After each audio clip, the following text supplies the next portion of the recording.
বিসমিল্লাহির রহমানির রাহিম।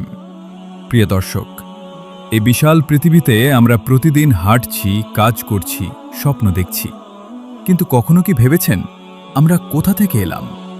পৃথিবীর প্রথম মানুষ কিভাবে সৃষ্টি হয়েছিল? কেন মানুষকে সৃষ্টি করা হলো? আর এই অসীম মহাবিশ্বের মাঝে মানুষের অবস্থানই বা কী?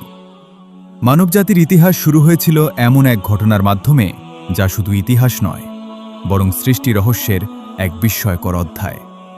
আজকের এই ভিডিওতে আমরা জানব কিভাবে সৃষ্টি হয়েছিল পৃথিবীর প্রথম মানুষ। কুরআন ও ইসলামী বর্ণনায় মানুষ সৃষ্টির রহস্য কি, মাটি, কাদা এবং মানুষের মাঝে কি সম্পর্ক রয়েছে, এবং কেন আল্লাহ মানুষকে পৃথিবীর প্রতিনিধি বানিয়েছেন। ভিডিওটি শেষ পর্যন্ত দেখুন, কারণ এই আলোচনা শুধু অতীতের গল্প নয়, এটি আমাদের নিজের অস্তিত্বের গল্প। চলুন শুরু করা যাক। এক সময় ছিল, না ছিল পৃথিবী, না ছিল মানুষ, না ছিল পাহাড়, না ছিল সমুদ্র, ছিল শুধু আল্লাহর সৃষ্টি করা জগৎ। তারপর আল্লাহ মহাবিশ্বকে সৃষ্টি করলেন, আকাশ সৃষ্টি করলেন, গ্রহ, নক্ষত্র, সময় সবকিছু নির্ধারণ করলেন, এবং এক পর্যায়ে আল্লাহ ঘোষণা দিলেন তিনি পৃথিবীতে একজন প্রতিনিধি সৃষ্টি করবেন। কুরআনে আল্লাহ ফেরেশতাদের উদ্দেশ্যে বলেন, আমি পৃথিবীতে একজন প্রতিনিধি সৃষ্টি করতে যাচ্ছি।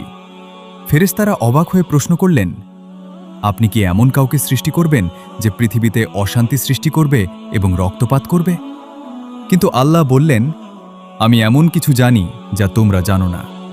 এটাই ছিল মানবজাতির সূচনা।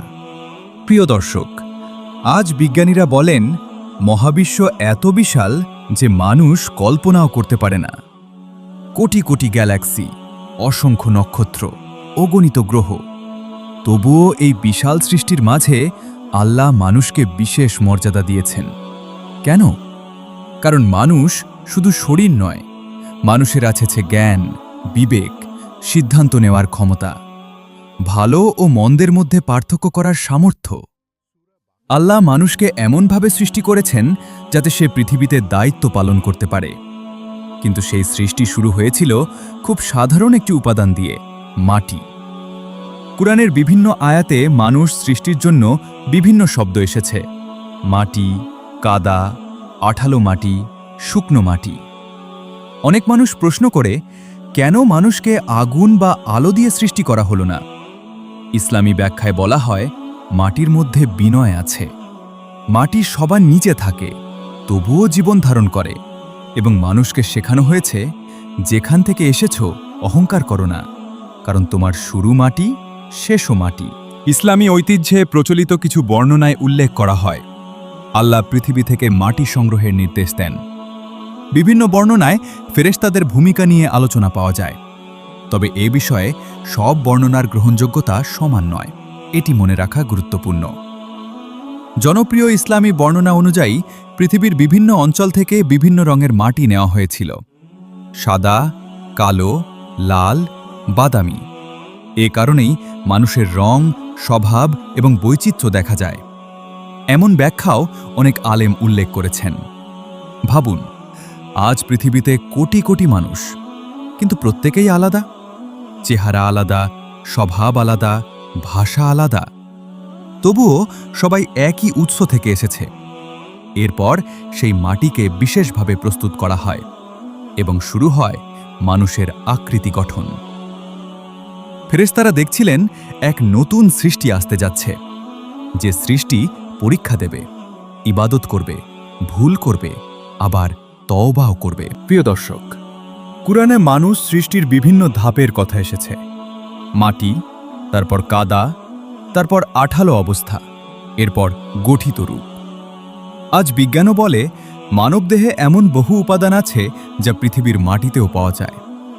অবশ্য বিজ্ঞান ও ধর্মের ব্যাখ্যা এক নয়, তবে অনেকেই এখানে ভাবনার জায়গা খুঁজে পান। এরপর আল্লাহ আদম আলাইহিসসালামের আকৃতি সম্পূর্ণ করলেন, এবং সেই ঐতিহাসিক মুহূর্ত এলো যখন আল্লাহ তার মধ্যে রূহ প্রদান করলেন।